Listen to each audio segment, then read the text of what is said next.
Mm-hmm. Okay. So, what is your name? Bob Buckley. And what did you major in, Mr. Buckley? First time or second time? Both. My undergraduate degree is a journalism degree, but it's where I went to school. We have 5 what we call sequences. So you were an advertising major, broadcast journalism, print, magazine, or photography. And my undergrad degree is in advertising. My graduate degree is in broadcast journalism. And where did you go to school? University of Missouri. That's great, great. And what is it that you currently do, Mr. Buckley? Kind of whatever interests me. That's a great attitude, yeah. I do what's called longer form features. So I do between 150 and 200 stories a year, longer than the traditional, what we call day turns. You know, I'm not in that morning meeting at 9 and have my story live at 4, 5, or 6. That's what we call general assignment. I do features that are sort of what we call beyond news of the day. So the lead story may be some kid who was struck by a car and killed, as the general assignment reporter does. I might do a longer form story about why is this street see so many of these type of deaths, something like that. Or I do a lot of political, a lot of, like I said, whatever catches my eye. Did you always want to get involved in news? No, I do this because I couldn't find anything else I could do. I was the world's worst advertising salesperson right out of school. I took that advertising degree and I was a radio salesman at a station in Kansas City, an AM/FM combo. We had Rush Limbaugh on our station. He was a local guy then before he went national. And I still couldn't sell it.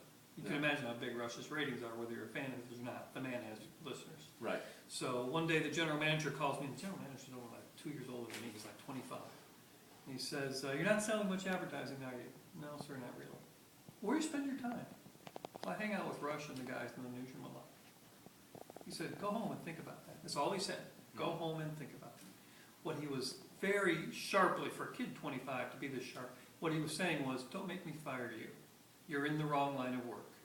Think about where you spend your time, where your interest is. Maybe that's your line of work. I thought it was brilliant. Yeah. So that's when I went back and told what I call my previous administration, my then wife, said, "Look, we're leaving. I got to go back to school." And she gave up her career. I said, "Sure, when we leave it."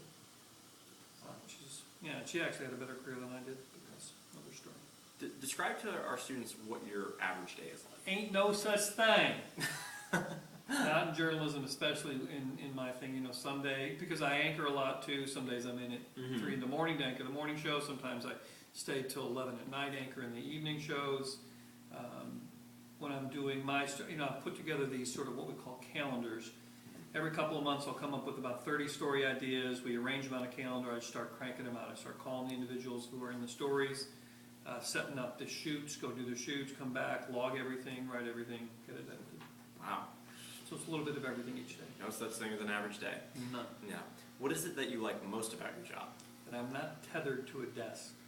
This is why I'm not a full-time anchor. I would lose my mind sitting in a meeting or sitting in a newsroom all day. 2 kinds of people in the journalism world: innies and outies, sort of like belly buttons. Right. Innies love to just sit there all day in the newsroom, not have to worry about going anywhere, and they kind of live in their 17-inch world that sits in front of them and dabble in everything like the puppet master.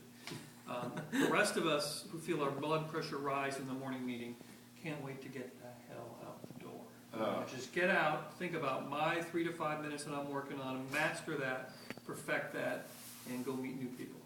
You don't want a desk job, talk to this guy. No, that's why I'm not a full-time anchor. They've asked me to be a full-time anchor, and I said, thank you, no. Now, what are some various challenges that come up in your line of work? Managers who don't understand what quality is, and so they just want more. They'll say, "Look, I love your work, I need more of it," and I try to explain to them how there's only so much you can get done at a certain quality level in a certain time frame. But their eyes glaze over. "Yes, but I want more." That's the biggest problem. So quantity does not equal quality. There's a trade-off all the time. Sure. Some people can do a lot of quality in a certain time frame. Others can't do as much quality in the same time frame. So you want to be the guy who produces a lot of quality, but there's still a limit to how much you can do. Another challenge is people under 40, certainly everybody under 30, pays zero attention to the news. Not just low information voters. We have no information voters.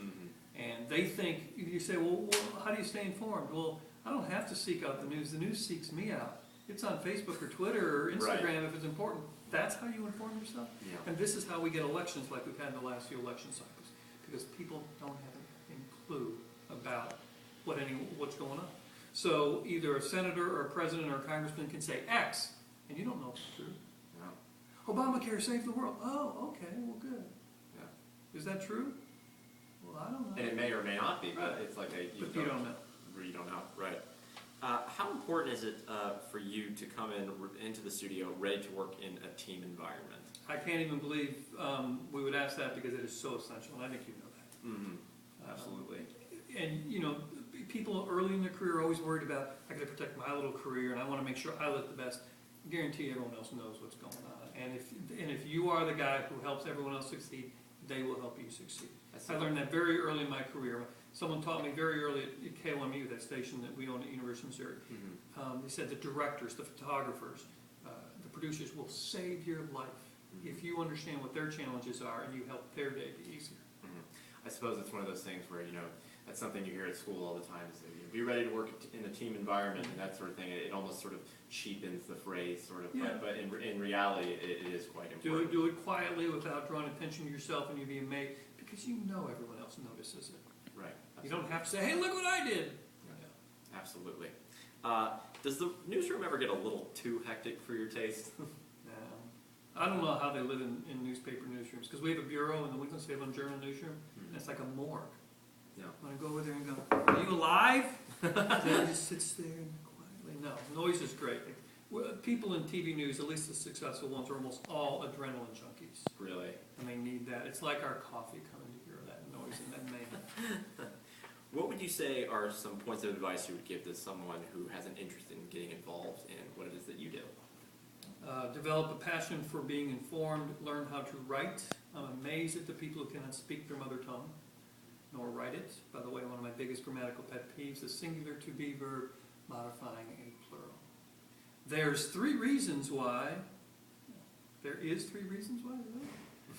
There are 3 reasons why.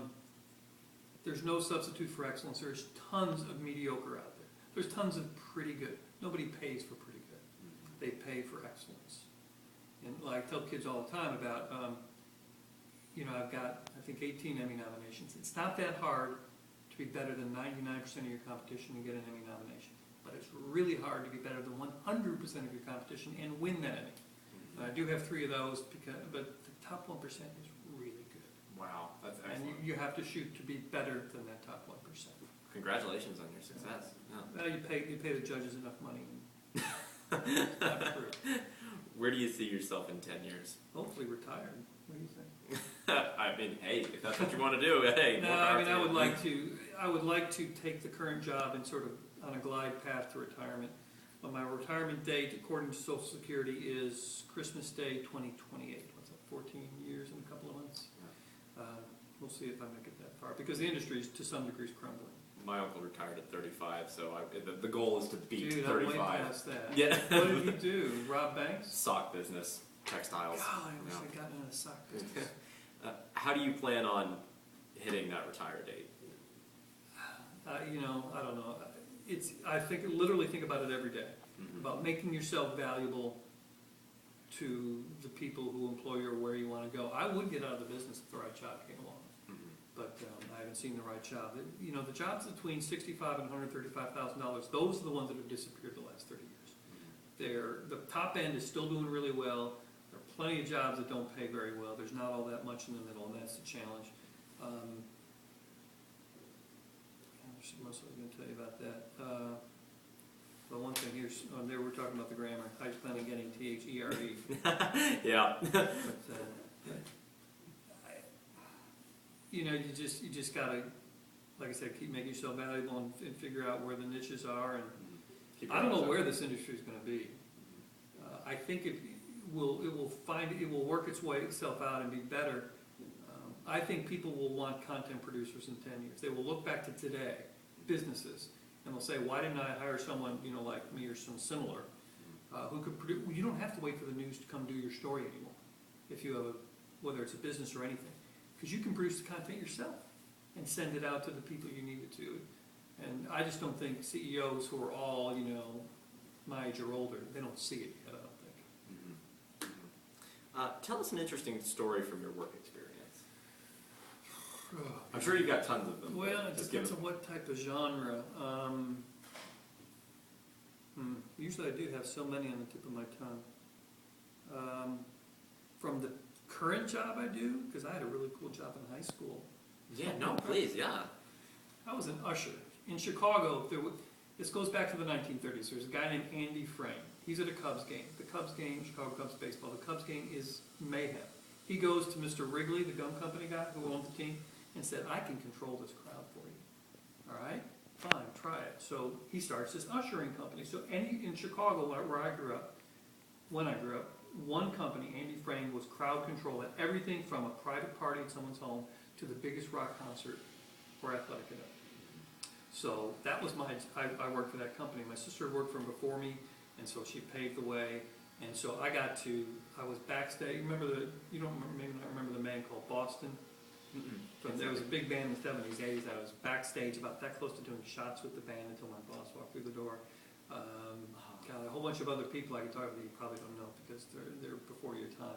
There was a figure skating champion, Dorothy Hamill, who was an Olympic gold medalist, and I worked the ice capades and I got to hold the door for her every day before she went out on the ice to do her skating. And she would always show up 5 minutes early, and she would stand there and, God, if she wasn't sincere about it, she really faked it well. She would talk to me about stuff, and she would remember stuff I'd said earlier in the week. So how did that go?